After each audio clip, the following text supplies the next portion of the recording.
Assalamualaikum warahmatullahi wabarakatuh. Yang terhormat kepada Bapak Syahrul Salifuddin, SEMM, selaku dosen pengampu pada mata kuliah Analisis Laporan Keuangan, dan rekan-rekan yang saya banggakan. Sebelumnya, perkenalkan nama saya Alih Nuraini dari program studi akuntansi kelas 3B.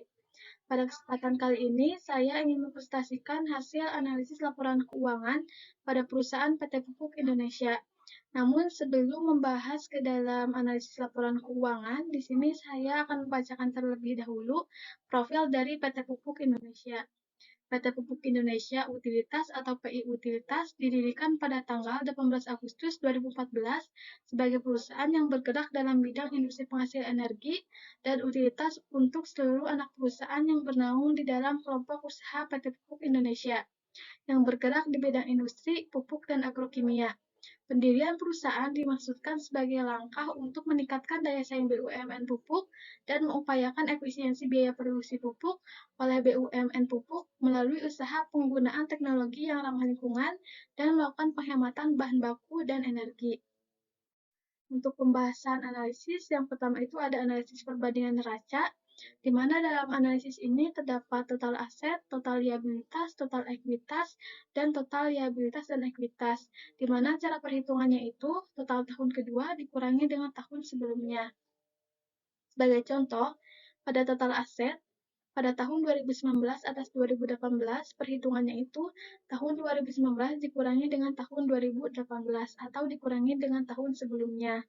Sama halnya untuk total liabilitas, total ekuitas, dan total liabilitas dan ekuitas. Perhitungannya seperti yang tadi sudah dijelaskan. Selanjutnya itu ada analisis perbandingan laba rugi, di mana dalam analisis ini terdapat total pendapatan, laba bruto, dan laba usaha, di mana cara perhitungannya itu sama seperti analisis perbandingan neraca, di mana tahun kedua dikurangi dengan tahun sebelumnya. Sebagai contoh, total pendapatan pada tahun 2019 atas 2018, perhitungannya itu tahun 2019 dikurangi dengan tahun 2018 atau dikurangi dengan tahun sebelumnya. Sama halnya untuk laba bruto dan laba usaha. Perhitungannya seperti yang tadi dijelaskan. Selanjutnya itu ada analisis rasio likuiditas, di mana dalam analisis ini terdapat 4 grafik. Yang pertama itu ada current rasio, perhitungannya total aktiva lancar dibagi dengan hutang lancar.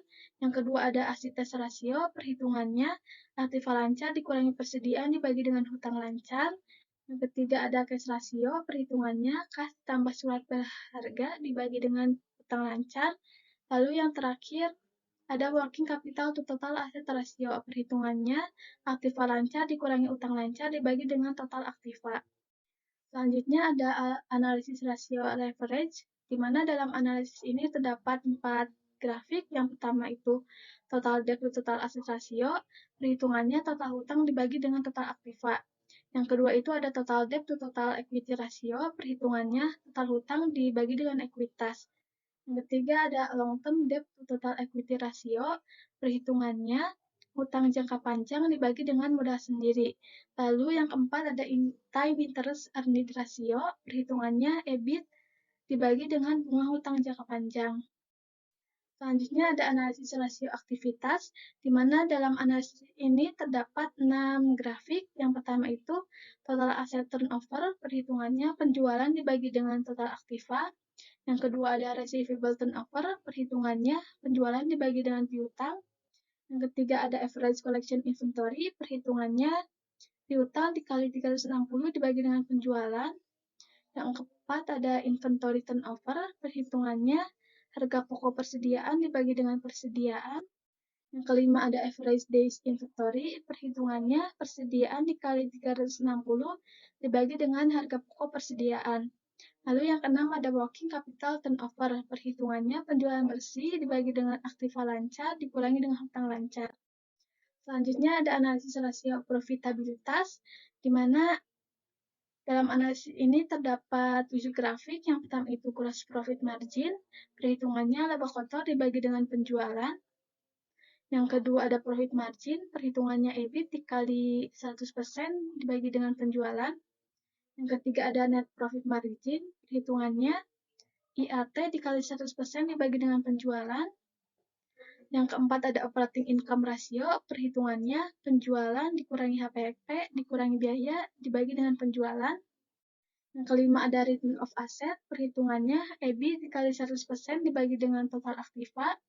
Keenam ada return of equity, perhitungannya IAT dikali 100% dibagi dengan modal sendiri. Dan yang ketujuh itu ada return of investment, perhitungannya IAT dikali 100% dibagi dengan total aktiva. Selanjutnya itu ada analisis DuPont, di mana dalam analisis ini dilakukan untuk mengetahui kemampuan perusahaan dalam melakukan pengembalian atas ekuitasnya. Analisis ini dilakukan sebenarnya untuk mengetahui ROE. Nah, untuk perhitungan ROE ini sebenarnya sudah terlihat jelas di dalam layar, di mana untuk mendapatkan ROE itu mencari ROI sama IMP dahulu. Untuk mencari ROI itu margin laba bersih dikali dengan perputaran total aktiva, lalu IMP perhitungannya itu total aktiva dibagi dengan ekuitas dan menghasilkan ROE. Ini untuk tahun 2018. Sama halnya untuk tahun-tahun berikutnya, perhitungannya seperti yang tadi sudah dijelaskan. Ini untuk tahun 2019, ini untuk tahun 2020, ini untuk tahun 2021, dan ini untuk tahun 2022. Selanjutnya itu ada analisis common size pada laporan posisi keuangan, di mana pada analisis ini terdapat total aset, total liabilitas, total ekuitas, total liabilitas, dan ekuitas. Di mana cara perhitungannya itu untuk aset, semua aset dibagi dengan total aset. Lalu untuk liabilitas, semua liabilitas dibagi dengan total liabilitas. Untuk ekuitas, semua ekuitas dibagi dengan total ekuitas. Selanjutnya itu ada analisis common size pada laporan laba rugi, di mana dalam analisis ini terdapat total pendapatan, laba bruto, dan laba usaha. Untuk perhitungannya itu, pendapatan, laba bruto, dan laba usaha semuanya dibagi dengan total pendapatan. Selanjutnya itu ada analisis tren pada laporan posisi keuangan, di mana cara untuk mencari presentasinya itu total masing-masing akun dari tahun pertama, kedua, ketiga, keempat, dan kelima itu dibagi dengan total tahun pertama. Sebagai contoh, pada total aset lancar, cara perhitungannya itu total tahun 2018 dibagi dengan tahun 2018. Tahun 2019 dibagi dengan tahun 2018. Sama halnya untuk tahun-tahun berikutnya dan akun-akun yang lainnya. Perhitungannya seperti yang tadi sudah dijelaskan. Dan ini untuk grafik dari analisis tren raca selama 5 tahun dari tahun 2018 sampai dengan tahun 2022. Selanjutnya itu ada analisis tren pada laporan laba rugi, di mana cara perhitungannya itu sama seperti pada analisis tren laporan neraca, di mana total masing-masing akun dari tahun pertama, kedua, ketiga, keempat, dan kelima itu dibagi dengan total tahun pertama. Sebagai contoh, untuk pendapatan itu tahun 2018 dibagi dengan tahun 2018, 2019 dibagi dengan tahun 2018. Sama halnya untuk tahun-tahun berikutnya dan akun-akun berikutnya, perhitungannya seperti yang tadi sudah dijelaskan.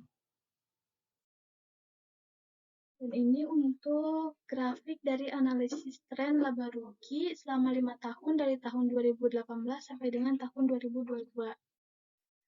Selanjutnya itu ada analisis cross-section, di mana dalam analisis ini terdapat rata-rata aritmatika, rata-rata tertimbang, dan median. Untuk rata-rata aritmatika, untuk ROA, perhitungannya itu ROA tahun pertama sampai dengan tahun kelima dibagi dengan 5 tahun. Hal ini dikarenakan periode waktunya itu dari tahun 2018 sampai dengan tahun 2022. Untuk nilai buku, yaitu nilai buku tahun pertama sampai dengan tahun kelima dibagi dengan 5 tahun. Untuk menghitung nilai bukunya sendiri, yaitu ekuitas dibagi dengan saham beredar. Selanjutnya itu rata-rata tertimbang untuk ROA. Perhitungannya, ROA tahun pertama dibagi dengan total ROA selama 5 tahun. Lalu untuk nilai buku tahun pertama dibagi dengan total nilai buku selama 5 tahun.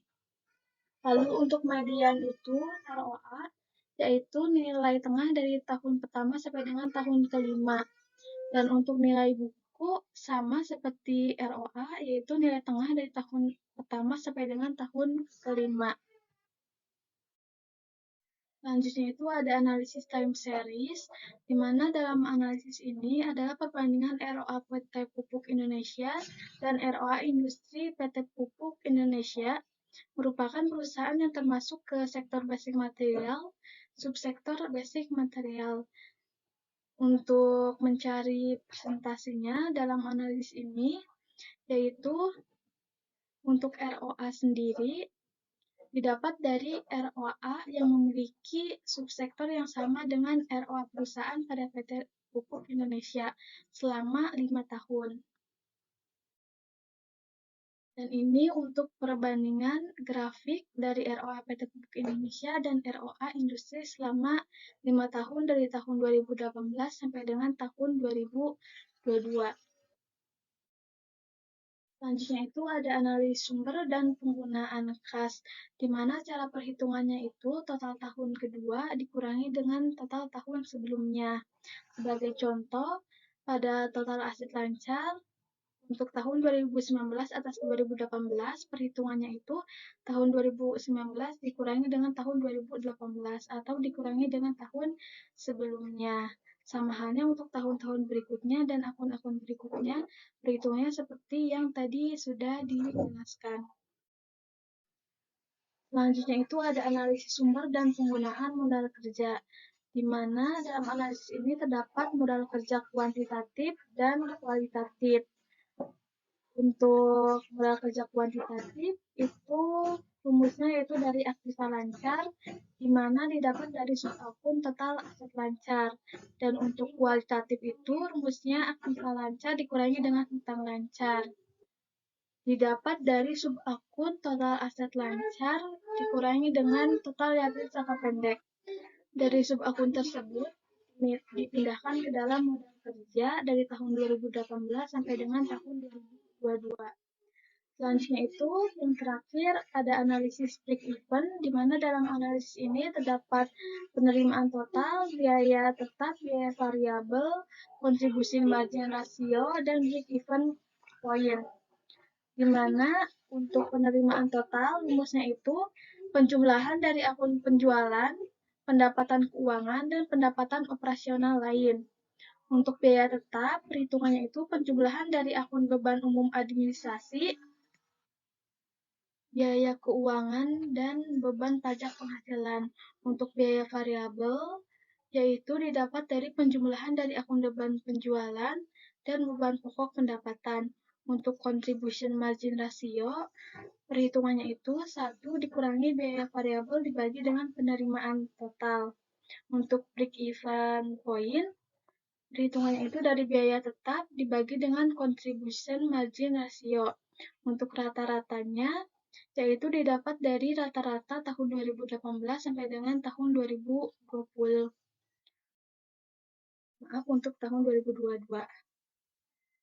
Mungkin untuk analisis laporan keuangan sekian, maka dapat ditarik kesimpulan bahwa dengan menganalisis laporan keuangan pada PT Pupuk Indonesia selama 5 tahun, dari tahun 2018 sampai dengan 2022, kita dapat memperoleh gambaran yang komprehensif tentang perubahan dan tren dalam kinerja keuangan perusahaan, serta faktor-faktor yang mempengaruhi perubahan tersebut. Keadaan perekonomian di era COVID-19 membuat penjualan perusahaan mengalami penurunan. Namun pada tahun 2020, PT Pupuk Indonesia beserta seluruh anak perusahaan mampu menjaga kinerja positif sehingga mengalami peningkatan walaupun masih dibayang-bayangi oleh era COVID. Maka kami yakin PT Pupuk Indonesia mampu meningkatkan kinerjanya untuk tahun-tahun berikutnya. Mungkin cukup sekian presentasi yang dapat saya sampaikan. Kurang lebihnya mohon maaf. Wabillahi taufiq wal hidayah. Wassalamualaikum warahmatullahi wabarakatuh.